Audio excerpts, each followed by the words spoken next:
You can find it on a map. You can buy a plane ticket that lands in its capital. You can walk through its markets, talk to its people, and trade with its merchants. If you lose your passport while you're there, you have a real problem. It has a government, a military, and a currency. But if you ask the United Nations, it doesn't exist. If you ask the country sitting right next to it, it's a fiction. And if you try to find it on a standard globe, you'll find a hole. Everything you know about the world relies on lines. Lines drawn on paper. Lines carved into the earth. Lines agreed upon by people in rooms who have never stepped foot on the land they're dividing. We assume these lines are absolute. We assume that if a place has a flag and a border, it's a country. But the truth is much colder. A country isn't a place. It's an opinion. It's a collective hallucination that only works as long as the people in charge agree to pretend it's real today. Take away the recognition, and the reality starts to fray. Consider the people living in these places. They wake up in the morning, they go to work, they pay taxes to a government that isn't on the official list. They raise children who grow up thinking they belong to a nation that the rest of the world calls a disputed territory. It creates a strange, permanent state of limbo. It's like being a ghost in your own home. You're physically present, but legally, you're invisible. For years, philosophers have debated what actually makes a state a state. Is it the land? The people? In 1933, the Montevideo Convention tried to settle it once and for all. They listed 4 requirements: a permanent population, a defined territory, a government, and the capacity to enter relations with other states.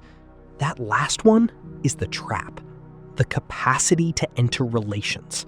You can't enter a relationship if the other side refuses to acknowledge you exist. The people living in these unrecognized voids are running a simulation of a country. They follow the rules, they build the institutions, they defend the borders. They're playing the game with perfect accuracy. But because the referees have decided the game is over, they can never win. They're trapped in a structural paradox. The more they act like a country, the more dangerous they become to the neighbors who claim their land. If they succeed, they're a threat. If they fail, they're a tragedy. And here is the uncomfortable version. There is no third option.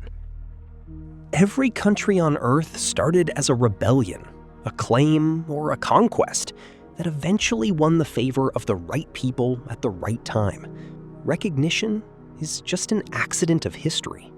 If the winds of power had shifted slightly differently, the country you live in right now, the one you swear is real, the one you're proud of, could be the one that doesn't exist. We're all just living in the countries that got lucky. It's easy to dismiss these places as failed experiments or border anomalies, but they're the only places that show us the machinery of the world clearly. They're the unrendered pixels of the global map. When you look at a place that isn't supposed to be there, you're forced to realize that the border isn't a natural feature. The river is real. The mountain is real. The people are real. The border is a thought, and thoughts can vanish at any moment. There is a terrifying freedom in realizing this. We treat the nation-state as an inevitable fact of nature, like gravity. It isn't. It's a collective agreement. And like every agreement, it relies on the consent of the people inside it. Somewhere, in a corner of the world that isn't on any official list, people are living out their entire lives in the space between reality and law. They're proving that you don't need a stamp from a foreign embassy to build a community. They're proving that the country is made of the people, not the paper. The map you use to navigate your life is a curated version of reality. It's been smoothed over and censored to keep the world looking orderly. But the world isn't orderly. It's a messy, overlapping scramble of claims. And the ones that don't make it onto the map, they don't stop existing.